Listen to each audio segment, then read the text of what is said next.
What you looking at me like that for? What, man? Come on, you just drove down here? Yeah.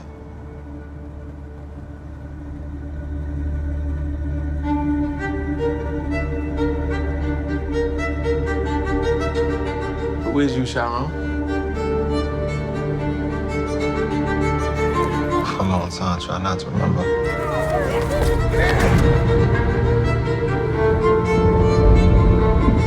Try to forget all those times. At some point, you gotta decide for yourself who you gonna be. Can't let nobody make that decision for you.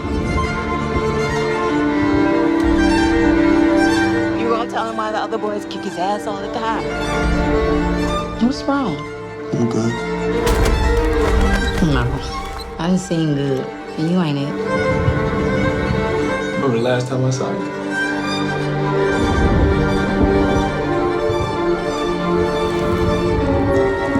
You're my only.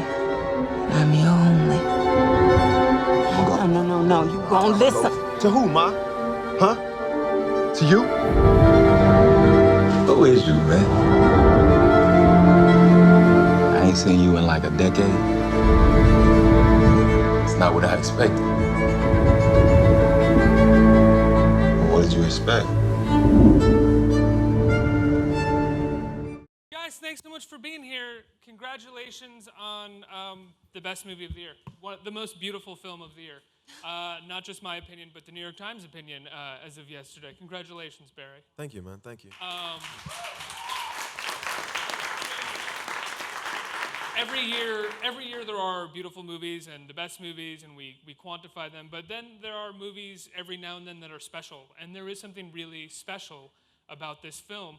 Is that something that you felt like you captured yourself when you were writing it, when you were shooting it? Did you ever feel like, oh, there's something special and different about what we're doing here? I wasn't expecting this. Yeah, there was definitely a feeling in the air on set. I wouldn't say at the writing stage, but I think when you get all these collaborators together and you actually like giving life to these words, things are coming off the page and they're flesh and blood. It did feel not special, I don't like to use that word, but I was like, what is happening right now is lightning in a bottle. And I felt that just throughout the entire shoot. Well, there's something tonally that's very different than anything else that's out there or sort of, I think, ever really been made. At least in the U.S., its influences feel particularly foreign at times when it comes to the tone and the aesthetic of the film. Was that something that you picked up on as well while shooting, where you were sort of capturing and noticing what your sort of aesthetic was with the film? Yeah, when I first got into filmmaking, the films I loved most were French New Wave and Asian New Wave cinema. And I do think my filmmaking voice incorporates a lot of those influences, but I think the beauty of making this, and one of the things I did realize was it was the perfect blend of my personal story, which is, the inner city of Miami, Liberty City, where I and the playwright Terrell McCraney are from, but blending that, with this more art house influenced sort of filmmaking voice, and it just felt like those two worlds were coming together in a really special way. Why don't you briefly summarize what the film is for the audience?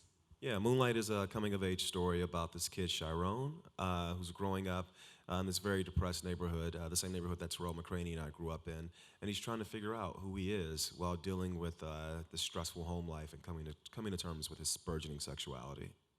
Naomie, your character is his mother. You play his mother, and on paper, and in many other projects where we approach the inner city, this character is a statistic or is a cliche or is a stereotype, but your character is self-aware. She's strong, but she's struggling. Can you talk about creating this character and research that you did and how you and Barry worked to create this character? Well, Barry helped me enormously because he made me realize how personal this story was to him. And I realized that he had a real vested interest in ensuring that the character never became a cliche, and that she was able to have the full complexity and humanity that she deserved. I had a lot of, I'm going to be honest, I had a lot of judgment coming into the project because I'm someone who's incredibly clean living. And I don't drink, don't smoke, don't even drink coffee. So, no. How are you awake right now? Hot water and lemon. I highly recommend it. But no. Clean living to the max. So to go from me to like a crack addict is quite a big jump. And I really didn't know how I was going to do that. But YouTube was amazing. I researched incredible documentaries on crack addiction, interviews with crack addicts. They were all online, and it helped me enormously. There were two things that really struck a chord with me. One was a woman who likened her addiction to being in a relationship with a psychopath.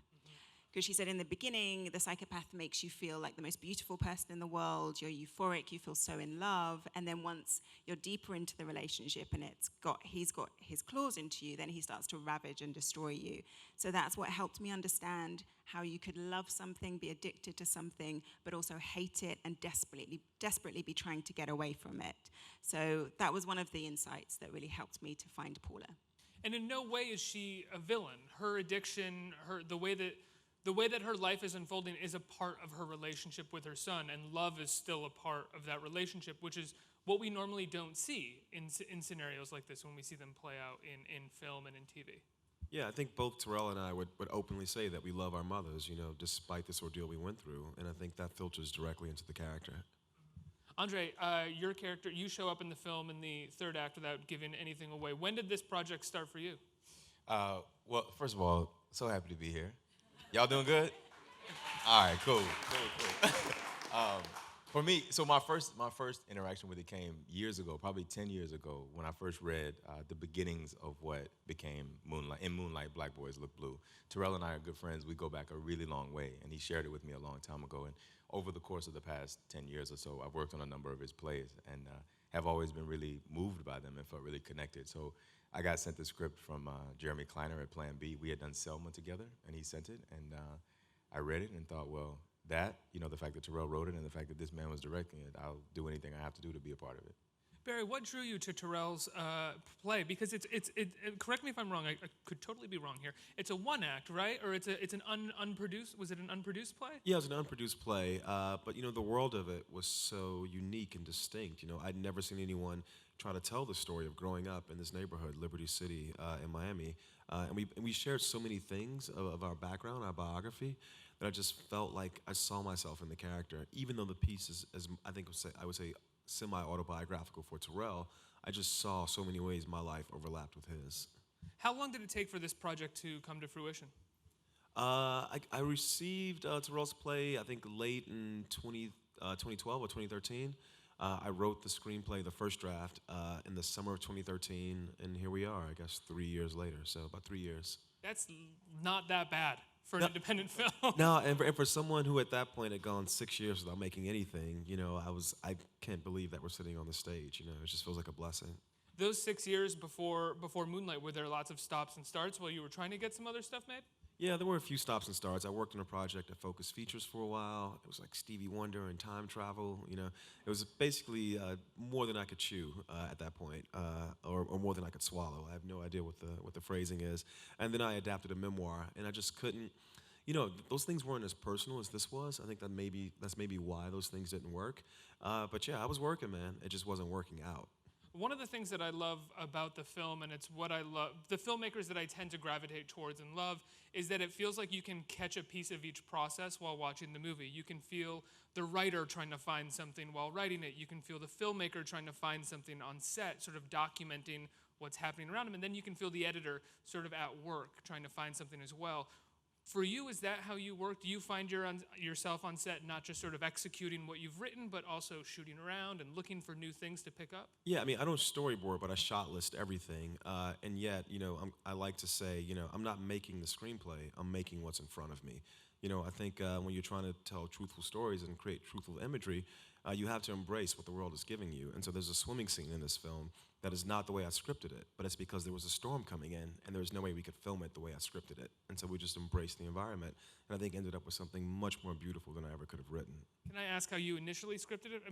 You people will see this movie, and then this will mean something to you, but this is for me right now. It was a swimming lesson, and it was like taking you through, all the literal things that need to be taught to someone to teach them how to swim. It was very like a coach teaching like a player. And yet, once the storm was coming in and we had 90 minutes and not 6 hours, I told Mahershala, the character who plays Juan, the actor who plays Juan, I was like, you know, I don't ever do this, but I'm going to tell you, this is a baptism. You know, I need you to teach this kid how to float, baptize him, and send him off into the ocean. And that was all the instruction I gave. And the cameraman knew to keep the water on the horizon, keep the camera on the horizon. And at that point, I just unleash it and let it go off. And what we ended up with, again, is I never would have written this is a baptism in the screenplay. You just don't do that. But once we were there, that's what it had to be. Were you worried after you had told them that it was going to be a baptism and that you started shooting it that it may end up in the edit being too heavy-handed? I think it's beautiful. It's an incredible piece. Absolutely not. I want to get to set and have Mother Nature go, you're not doing what you think you're doing this other thing. Because it's always better than what I can think of in my head. And now you shot in the Liberty City projects, right? Naomie, what was it like for you shooting in those projects? Well, we were told that, you know, this was one of the most poverty-stricken neighborhoods in the US, and, you know, there were police around, and I was apprehensive about it, and, you know, coming from London and all, I didn't know what it was going to be like, but what really impressed me was how the community embraced us and actually wanted us there and wanted to feel part of this project. I've been in part of films where, you know, you film in a community and someone like turns on their music really loud because they want to be paid $100 to like turn it down. But instead, this community was so generous with us, and it was a really beautiful thing to see. And I think a big part of that was because they were incredibly proud that Barry was from Liberty City, and here he was coming back to give them a voice and give them an opportunity to be represented. What Naomie says is totally right. I've been the guy that's given someone $100 before. And usually when you give them 100, they go, oh, 200 then. Andre, your parts of the film are so beautiful, and what is incredible about them is not what's said, it's what's not said in those scenes. So much of it is about nuance and what you're doing with your face and your body and your manners, and the same thing with Trevante Rhodes, the other actor in the scene. What did that look like on the page versus what you guys started doing in the scene versus what you ended up seeing in the final film? Yeah, I mean, on the page, it looked like, when I first read it, you know, I couldn't figure out why this character had come back, you know, like what his purpose was. Was he like trying to reconnect, or what was it, you know? And once I discovered for myself what that was, you know, and made that really clear, it all made a lot of sense. And then Trevante is so wonderful. I mean, his face is so expressive. He's you know, carries so much sort of emotion inside of him that, you know, it really just felt like the most natural thing in the world. We had a great chemistry. You know, Barry gave us room to discover the scenes on our own, while also keeping a very close eye on what we were doing. So it just felt like a real collaboration, and I'm really, really proud of what it's come out like. Barry, did you leave the film somewhat open-ended? I'm going to be kind of coy about this because people haven't seen the movie. I don't want to say exactly what happens. In your mind, do you have the reason as to why he goes back? Do you know why, or? Absolutely. You absolutely. Should I know why as the viewer as well, and I didn't read it correctly? Absolutely not. No, it's for you to decide, because something else might compel you to go back to someone who you miss or who misses you, you know? Mm-hmm. Let's talk about the filmmaking a little bit. I mean, the film opens with an incredible oneer, if you will. As someone who loves movies, if you open a movie like that, I'm immediately like, oh, great. I'm in the hands of a great filmmaker right now. Let's go. Can you talk about planning that shot? It's a solid 6 or 7 minutes, right? And it's just whipping around this scene. Yeah, you know, we actually didn't plan it. You know, I didn't anticipate doing that until the night before. You know, I thought, you know, I think we should do this. And the idea was, I wanted the movie to open with this idea of fate, you know, as opposed to, you know, editorially building a sequence to where these two main characters cross. I wanted to have a continuous moment of time so that if little as 3 seconds early or 3 seconds late, maybe one wouldn't notice him, and the whole story we tell might not happen. And so I wanted to drop the audience into what I remember as being this very swirling environment, you know, a community you kind of can't get your bearings on. There's all these stories, and they usually run parallel, but I think in this community, they run perpendicular. You know, these stories cross. And I wanted the audience to know that this is not manipulation. Here's a moment in time, and in this moment in time, these two characters are fated to cross. You say that you planned that shot the night before? Yeah, I mean, it's, you know, again, sometimes you just have to embrace the unexpected. And as a director, it's all about control. But I do think there's this electricity that happens when you sort of relinquish some of that control and just rely on your collaborators and your friends in the community, that whatever we do, so long as we're truthful and honest, that thing will work, you know? And I have faith that the thing would work.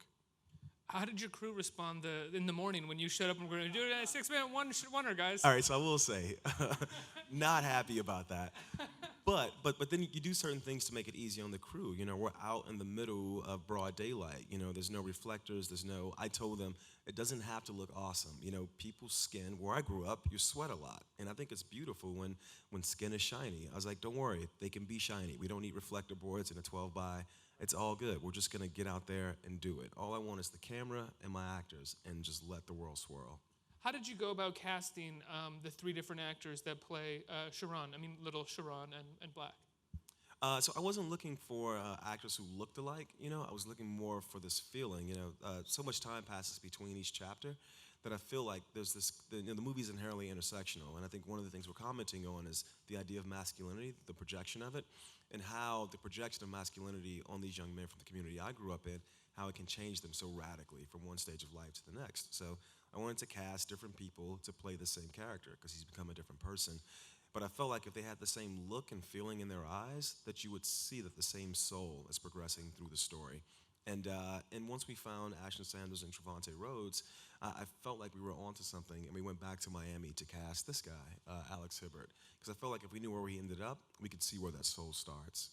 In his scene, he has an incredible scene in the film with Mahershala Ali, where you completely sort of bust the sort of projected masculine ideas of the character of Juan. Can you talk about sort of writing and staging that scene so it didn't feel like so that it feels emotional and it feels real rather than a sort of editorialized filmmaker trying to bust masculine stereotypes? Yeah, I was never worried about that. For one, the whole piece originates with the character Juan. You know, the playwright Terrell McCraney had an actual friendship with a local drug dealer, you know, who protected him, you know, who sort of like created this space, the safe space for him to be othered, to be an other within the community. So I was never worried about Juan being a stereotype because for Terrell, he's a flesh and blood human being. That scene in particular, you know, I love that, you know, this character who you don't expect to. Now we're talking about expectations. You know, Hilton Howes had this great thing he said where Juan unpacks the word without unpacking little along with it. And I thought it was so important to create a scene that can flow organically where, you know, I think when Little walks in, what was that phrase, from the mouths of babes? You know, I think he has all the power. In his innocence and all the knowledge that he's bringing into that scene, he has all the power. And I wanted to show, again, these lives are perpendicular, that this guy has the power to bring all these things down to their knees. Naomie, you have some incredible scenes in the film, a wonderful scene of redemption. Can you talk about building that scene with Trevante Rhodes and doing that? It's heartbreaking. There was actually no building the scene because I shot all of my scenes over 3 days. That's all we had. We weren't shooting in sequence at all. So on that day, I was going from younger Paula to in rehab Paula, and we literally had no time to do the makeup change. And so I arrived on set, and it was the first time that I'd met Trevante, playing my older son. We had 5 minutes to say, hi, how are you? And then it was like action, straight into the scene. I know that probably doesn't mean anything to you guys right now, but she is unbelievable in the scene. She's just so heartbreaking and beautiful. Yeah. And I will say one of the really awesome things about these guys in the film is they leaned into all that. In my mind, Black and Paula haven't seen each other in quite a while, and so these guys have never met, and it kind of works. You know, we shoot the scene in sequence, and it kind of goes from being this awkward sort of tete-a-tete to being this thing where they're pouring their hearts out. You know. Same thing with Andre and Trevante. You know, I did not allow them to meet. I didn't allow any of the Chirons to meet either. I didn't want them to mimic one another. And yet you use that sort of like awkwardness, that discomfort, that tension, and you put it into the scene, you know? What was it like when they met each other after the premiere? I imagine they were at the premiere of the film. It was amazing. It was like these little brothers, all these brothers who have been separated for like 20 years, and they're all coming together. It was like one of the happiest moments of my life was seeing the three of them in Toronto together, and I was like, this is amazing. You know, they don't look alike, but they look alike. You know. Andre, what was your length of time on the film? I think I had about 5 or 6 days Wow. total. Yeah. That's a fair amount of time working on the character. Yeah, I mean, compared to what this one did, I had, it was. I mean, it was a pretty quick and dirty shoot, but I felt like we had the time to do everything that we wanted to do, and had the space to do it. So yeah. Now, I've talked to you before, and you've said that a lot.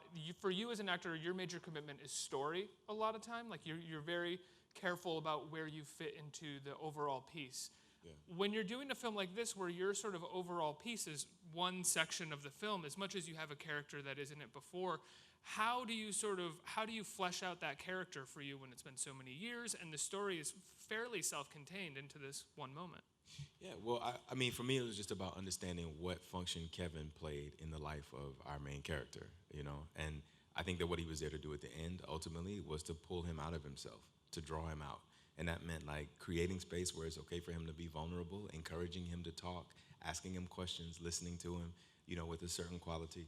And that for me is everything, And I think it comes because I come from the theater as well as Naomie does. I think I feel a real responsibility, not to put myself forward, but to think, well, what is my responsibility to the greater arc here? And if that's in place, I trust that like the performance stuff will take care of itself. But that's kind of what your character's doing as well in that scene. Your character feels a greater responsibility to the overall story of Sharon and where he's going for the rest of his life. Because at the moment he refers to himself by the nickname that you gave him, he's sort of trapped in this moment that the two of you shared together, and your character as well is sort of serving a greater purpose on his own. Yeah, totally. I just think sometimes the temptation as an actor is like you want to like show everything that you can do. You know what I mean? Like just kind of show off all your tools. You want to Cassavetes it or something. Yeah, instead of just like listening. You know what I mean? Just like gently listening and being available. And so that's what I was hoping to do. Had you met the actor who plays the young version of you in the film, or seen any footage of him? We met at the premiere. I forbid it. He wouldn't let us. Yeah, I went down like Wouldn't let it happen. I went down a week early to try to meet him, and Barry wouldn't. Wouldn't let it happen. Well, you're the one character in the film where I could see that maybe working. For the three of them, that seems like you don't want them mimicking each other at all. But there is such a clear distinction or similarity between what you're doing as an adult version of that kid and what that kid was doing in terms of confidence and arrogance and the power that he kind of has in that confidence. Yeah. I guess that's all due to you and direction, to be honest, and scripting. Thank you, bro. Yeah. I gotta say, I watched it again last night. I went to the movie like late at night and watched it, and I saw something that you did that really like. There's a moment in the story too when Kevin gives this look. You guys will see it tonight, right? Okay. So he gives this look where he kind of like he looks back over his shoulder at this one moment, and you had me do the exact same thing in the diner. I might have, bro. You a bad boy. You a bad boy. I might go see it tonight again as well. I love the film so much. Let's open up to the audience for questions. Who has questions out there? Hello, I'm Melissa. Thanks for coming out and speaking with us today. Of course. So my question is, in the light of bringing diversity to Hollywood and the lack of embrace with Birth of a Nation, what do you hope Moonlight will say as far as proving great cinema exists in communities of color, especially on a commercial platform? I think the first part of that question is, it takes a long time to make a movie, and so I don't think any of these movies that are being framed as a reaction to these diversity initiatives or Oscars So White were made in response to the flare-up over lack of diversity. Our film took 3.5 years to make. I imagine Fences, Birth of a Nation, Queen of Katwe, United Kingdom. I mean, there's the 13th. There are so many of these films. I think they all arose from the will of their creators, sensing or feeling this lack of presence, this lack of their voices, this lack of diverse storytelling. And I think it's beautiful that they all are arriving now, but the work started so long ago that it was a response to the actual feeling of that lack and not to the flare-up over Oscar So White or anything like that. I also think that, it's wonderful that we do have all these very distinct depictions of what it's like to be black in America or black in the world right now, or queer in America or queer in the world. I think it just builds out this quilt of how diverse we all really are. And I would hope that, because of, the diversity conversation and the Oscars so white and things like that, it means that for our film in particular, there's some kid somewhere who either wants to see themselves represented or needs to see themselves represented, and they're more likely to hear about this film because of all the buzz and the awards and the response to the lack of diversity that's happening right now. So I think it amplifies these diverse stories, and that's a very good thing. Absolutely. I do like the idea of 4 years ago, someone being there like, there's going to be an Oscars campaign. Let's start making movies now. Exactly. Next question. Hello, I'm Michael. I had the privilege of seeing the film. It's amazing. Oh, thank you, man. My question was actually to you, Barry. As far as the journey that everyone takes, I think it's one thing that really stands out in making the film so amazing. What made you make the choice to have all these different characters take on their own individual journeys through the length of the film? Yeah, I just wanted to have this sort of like fidelity to what it's like to live a life, and I feel like it's usually a coming-of-age story centered on one person, and I think our film is centered on this one person, but I wanted to show just this breadth of how people are affected by growing up in the world Terrell and I grew up in, and so I did want to chart, just like we're charting the character Chiron through three different actors, showing how the world is changing him. I wanted to also show how the world is changing Andre Holland's character, Kevin. The biggest decision we made early on was to tell the story in these 3 chapters, I felt like it was a better way for me to convey how the world, how time is changing these people's identity and their personality, getting them further away from determining their own identity, their own personality. And I thank you for that compliment, because it was one of the things that I was hoping to do. Despite the fact that we only tell these 3 very, very distinct moments, I do feel like it feels like a journey, because the characters and the performances are so lived in that you see how these people have been changed by time. I also think one of the wonderful things that you do is you sort of upend the stereotypes, for lack of a better phrase coming from a white guy, of black cinema, whether that's stories being told by white people or black people, in the sense that the movie is about everything. So his mother is a drug addict, but that's not everything. His first hero is a drug dealer, but that's not everything. There are bullies in school, but that's not everything in the movie. Everything is internal, and it's about him and his identity and how he feels. And there's something so much more lived in and beautiful about that, and seemingly sincere as well. Yeah, I chalk it up to the performances. One, I think stereotypes come from the outside, not from within. And so I think Terrell and I were never concerned with creating stereotypical characters, because we were trying to build people that we knew. But I have to chalk it up to the performances. This guy, Patrick DeSille, who plays the bully in Story 2, he plays a character named Terrell, which is the playwright's name, which is a really weird thing. But he has this one moment where they're in the classroom, and he looks back at Chiron, and you see this love, but all this hate, this self-loathing, all these things that, to me, make him just that much more than just a bully. You see that his motivations are very, very complex and conflicted. And I think it brings, for a character who has very little screen time, all this nuance and subtlety, Like all these people, things are very, very gray. They have multitudes within them. I'm glad you bring up that moment. It's a beautiful, beautiful moment, the way you humanize him in just that brief moment. I think we have time for one more question. Next question. Oh, hello. I'm Jakara. I attended the NYU screening of Moonlight not too long ago, so I can also attest to how brilliant and beautiful the film is. I just wanted to ask, as an upcoming screenwriter, storyteller, filmmaker, etc., what was the most challenging part for each of you about being a part of this film, and what was the most rewarding part about it all? Because you're an aspiring or a young filmmaker, I'll just say that the most challenging thing for me was beginning this process, and it was because I created a block on myself. I didn't want to make something this personal, and I realized it took me so long to make a film because I was keeping myself from doing what was most deeply embedded in my heart. And once I removed that block, this thing kind of just happened. It willed itself into existence once I allowed myself to go to that place. So now I'm just giving you advice. Keep it personal, especially as you start out. Make it really, really personal.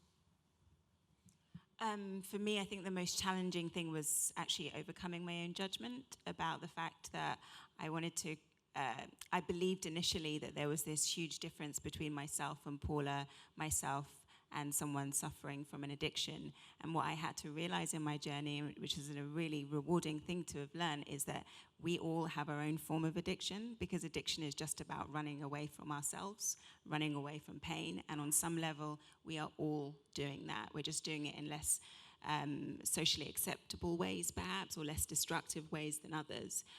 So that was a real education for me. And the greatest reward right now is just seeing people's reaction, seeing how this film is connecting with people's hearts in a way that, you know, it's one of these rare films that manages to strip away all the labels that we attach to ourselves, that society attaches to us, and just connect really deeply with people's hearts and just show that we are all fundamentally the same, because we're all on the same journey, and that journey is to one of self-love, self-acceptance, and authentic identity. And it's not easy for anyone on that journey. Also the labels that we attach to narrative as well, which I think the film does as well. It strips away the labels that we attach to say that a movie needs this to be a movie, and you take it away, and you still see people responding to it so beautifully. Andre? Man, I have to say, that's a hard one, because I feel like it was such a joy. You know, I can't really, think of a really difficult time, to be honest. This is one of those rare things that it just worked. And I think the most rewarding thing to me is that, you know, we all get to walk around with our heads held high and proud to be a part of something that matters. It's not every day that you get to do that, you know. And I've been a part of things that I felt like I've had to kind of hide my face from, and you know what I mean? But this is one that you get to go, you know what? I was a part of making this, and I'm always going to be proud of it. Guys, congratulations. The movie is in theaters today in New York and LA, right? And then I think it'll expand in the coming weeks. Moonlight, go see it. It's so beautiful. Congratulations, you guys. Thank you so much. Congratulations. Thank you.